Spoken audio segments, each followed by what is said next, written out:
Pues un martes más no podemos faltar a nuestra cita de hablar de salud.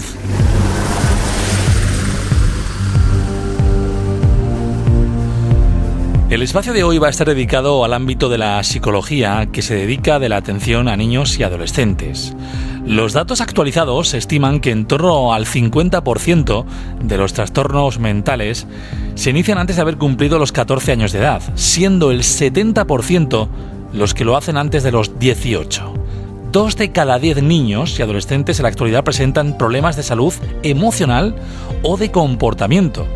Debido a estas cifras, hoy la psicóloga Isabel nos va a hablar de uno de los problemas de salud mental de los que más se ha hablado en estas edades: el trastorno por déficit de atención e hiperactividad, también conocido como el TDAH. Isabel, ¿qué tal? Muy buenas. Buenos días, Lázaro. Bueno, primeramente, para situarnos un poco, trastorno por déficit de atención e hiperactividad, o TDAH, ¿en qué consiste este trastorno? Pues como bien has dicho, aunque el nombre completo es trastorno por déficit de atención e hiperactividad, también es más conocido como TDAH por sus siglas. Y bueno, es un problema de salud mental que se presenta entre el 3 y el 7% de los niños y adolescentes en la actualidad, y del que seguro que cualquier padre o madre ha oído hablar tanto en el ámbito escolar como en el ámbito de la clínica, ya que en los últimos años han surgido muchos mitos en torno a él y se ha incluso llegado a hablar de sobrediagnóstico, de que se diagnostica más de lo que en realidad se presenta. Bueno, en el TDAH comienzan a darse indicios ya desde que la persona es un bebé. Consiste fundamentalmente en la presentación de 2 grupos de síntomas. Por un lado, la incapacidad para concentrarse y por otro, un exceso de hiperactividad. Dentro del primer grupo de síntomas, más relacionados con el déficit atencional, podemos encontrar diversos indicios según la etapa de desarrollo en la que se encuentra el niño. Por ejemplo, vemos que ya desde pequeño el niño tiene una dificultad para seguir las instrucciones que se le dan en casa o los profesores en el colegio. También parece como que está muy distraído, como que está en las nubes, se distrae cuando está jugando con amigos o cuando alguien le habla. También vemos que comienza tareas y que nunca las termina. Y bueno, además en el colegio vemos que tiene dificultades, por ejemplo, a la hora de aprender a leer, porque no asocia el sonido de las letras con el símbolo. No comprenden lo que leen, tienen dificultad también para el cálculo, para las sumas y las restas, porque también no tienen dificultad para retener la información durante el tiempo necesario para hacerlo. También realizan las tareas muy lentamente y rara vez las termina, como ya he dicho. Bueno, también se ve que son niños muy desorganizados y que tienen su material escolar muy dañado y muy descuidado. Y ya pasando al segundo grupo de síntomas, que he hablado más de hiperactividad, vemos que son síntomas muy visuales, ya que el niño no puede permanecer sentado, se mueve continuamente, levantándose, van de un lado al otro sin objetivo, no vemos que es un movimiento con objetivo, y vemos que es, bueno, pues como si el niño llevara un motor que no le permite parar. Cuando conseguimos que permanezcan sentados, normalmente sigue habiendo inquietud, moviendo mucho los brazos y las piernas. Además, también vemos que son niños que en el cole suelen molestar mucho a otros y no pueden seguir las instrucciones de los profesores. También cuando están jugando con otros niños tampoco siguen las instrucciones de juego. Y esto hace que muchas veces se produzcan también problemas de rechazo por los niños de su edad. Son niños impulsivos y en edades tempranas pues son niños muy propensos a tener caídas y accidentes también. Uh-huh. Bueno, si los niños con TDAH tienen esta tendencia a la hiperactividad y claro, no pueden estarse quietos, ¿cómo podemos distinguir cuando un niño tiene TDAH o cuando simplemente son más nerviosos o son muy inquietos? Pues es una pregunta muy interesante porque muchas veces se confunde. Algo que distingue al niño inquieto del niño que tendría TDAH es que el niño con TDAH muestra una incapacidad para atender y esta hiperactividad se presenta en todos los contextos y en todos los entornos y en todo momento. Es decir, hagamos lo que hagamos y estemos donde estemos, el niño va a seguir con los síntomas. En los niños que simplemente son inquietos por su temperamento o por otras variables, los padres dicen que no está quieto, que no puede estarse quieto, que va donde está el peligro, que tiene un temperamento fuerte, que tiene rabietas, pero sin embargo cuando te pones a evaluarlo ves que hay momentos en los que el niño sí se concentra y que se puede estar quieto. Por ejemplo, puede ser que el niño sea disruptivo en el aula, ¿no?, con mal comportamiento, pero luego en casa se puede pasar las horas muertas atento a una película de dibujos en el sofá. Esto último no sería TDAH, porque el niño con TDAH no tendría esta capacidad de estarse quieto, pero aún así también es necesario atender al niño inquieto, porque si esto le genera malestar a él o al otro o a otros, hay que ver qué está pasando, ¿no? Además, aunque los psicólogos tenemos como criterio no diagnosticar TDAH antes de los 7 años de edad, porque se puede tratar de una simple etapa, sí que es cierto que cuando evalúan la historia de desarrollo ya se ven indicios de TDAH desde que prácticamente el niño es un bebé. Por eso es importante valorar si es algo que ha aparecido en los últimos meses o si el niño siempre ha tenido problemas.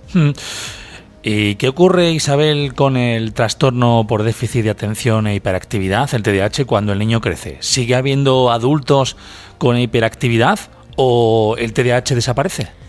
No, el TDAH no desaparece. Lo que ocurre es que tradicionalmente se ha pensado que no hay adultos con TDAH porque el TDAH cambia la forma en que se manifiesta conforme el niño va creciendo y pasa a la adolescencia y a la vida adulta. Por ejemplo, en el caso del movimiento constante que he dicho que vemos en el niño con TDAH, en el adulto vemos que deja de moverse tan intensamente y este movimiento intenso se transforma en una sensación de inquietud interna muy intensa, es decir, es una sensación que tiene la persona. En cuanto a los problemas para seguir normas en grupo e instrucciones de juego en el niño, en el adulto se convierte en una preferencia por trabajar solo, porque les cuesta delegar tareas a otros y también acatar las órdenes de los superiores. En cuanto a la impulsividad del niño con TDAH, que muchas veces le lleva a pelearse con otros niños, en la adultez se traslada a problemas de convivencia y problemas con la pareja. En cuanto al fracaso escolar, derivado del déficit de atención, que en el niño produce muchas veces baja autoestima, en el adulto se mantiene, pero en esta etapa la baja autoestima es porque no puede llegar a todas las tareas que se le presentan en su vida adulta. Oye, ¿y por qué es tan importante realizar, podríamos decir, distinguir entre el TDAH y otros problemas de comportamiento que se deben más al temperamento del niño? Pues es muy importante esta pregunta también porque se ha hablado del TDAH como un problema que está sobrediagnosticado, ya que parece que, como he dicho antes, cuando el niño es inquieto por temperamento o porque tiene otros problemas, pues ya nos lleva a pensar que es TDAH, ¿no? Y los padres te vienen diciendo que lo han escuchado. Sin embargo, es importante que en el momento en que veamos que el niño tiene problemas para, por ejemplo, adaptarse en el cole, que tiene fracaso escolar, que los demás niños lo rechazan, que en casa se muestra muy nervioso, independientemente de que el nombre sea TDAH o no, siempre debemos buscar la orientación psicológica y ayuda. ¿Por qué? Pues porque todos estos problemas, además del sufrimiento que de por sí generan, también pueden derivar en otros problemas mucho más graves cuando el niño avanza hacia la adolescencia o a la edad más adulta. En el caso del TDAH, además, se ha visto que cuando no se identifica y se trata correctamente desde la infancia, puede desencadenar otros problemas de salud mental. Bueno, tengo algunos datos que dicen que el 75% de los adultos con TDAH en la actualidad presentan problemas como, por ejemplo, las adicciones y el abuso de sustancias, en un 50%. Trastornos de alimentación, depresión, trastornos de ansiedad. Además, en el caso de los adolescentes, algo que se ve muy frecuentemente es que cuando se pide ayuda por primera vez, ya en la adolescencia, el adolescente viene con un largo historial de fracaso escolar, lo que hace que tenga una autoestima muy baja. Es decir, ya tienen la etiqueta del niño que es gandul, que es tonto, en fin, muchas cosas. Además, el rechazo social en la adolescencia genera muchísimo sufrimiento porque en esta etapa es muy necesario para todos sentirnos parte del grupo de iguales, con lo que esto también puede generar problemas emocionales como la depresión, sin hablar de que, bueno, también es muy frecuente que los adolescentes con TDAH estén implicados en bullying, tanto como víctimas como agresores. Bueno, ya sabemos entonces diferenciar un poquito cuando son más nerviosos, cuando son inquietos, pero claro, ya sabemos que tienen TDAH, ¿no? ¿Cómo se trata? Pues al ser un problema de salud mental que se manifiesta en todos los ámbitos de la vida del niño y del adolescente, también debe ser tratado en todos esos ámbitos. Cuando aparece un caso posible de TDAH que hay que evaluar, los psicólogos siempre nos tenemos que coordinar con el centro educativo, con el equipo de orientación psicopedagógica de ese centro, con los padres, con la familia. Y en ocasiones, al ser un problema que muchas veces requiere de medicación, se toman estimulantes, también con el psiquiatra del centro de salud mental. Si no se hace una atención desde todas las áreas, el tratamiento baja su efectividad y rara vez funciona. En el caso de la parte que me toca a mí como psicóloga, bueno, decir que es fundamental dar información a la familia y a los profesores sobre en qué consiste el TDAH, para que entiendan que este funcionamiento que tiene el niño y este comportamiento no es porque sea mal educado o tenga un mal comportamiento por educación, sino porque hay un funcionamiento cerebral muy complejo y un funcionamiento neurológico muy complejo que está generando esta incapacidad para mantener la atención y para quedarse quieto. Si el niño ya tiene cierta edad, también se le da información a este menor con términos adaptados para su capacidad de entender, para que entienda que hay algo que le está ocurriendo, porque muchas veces ellos se sienten inútiles por ver que hay cosas que les resultan más difíciles que a otros niños de su edad. Y el informarles acerca de esto, que esto se debe a un funcionamiento neurológico, es quitarles como un peso de encima muy grande. También muchas veces hay que dar pautas a los padres sobre cómo deben de ser las normas en casa, los límites, debido a que, por ejemplo, por la falta de capacidad para atender a estas normas, pues ellos necesitan que se les den de forma muy clara y muy sencilla. Y también que se les vayan premiando pues cada pequeño paso que da el niño para el fortalecimiento de su autoestima. Para ello también entrenamos a los padres en técnicas de terapia conductual, como los contratos de contingencias que llamamos nosotros y las economías de fichas, que son técnicas muy, muy conductuales.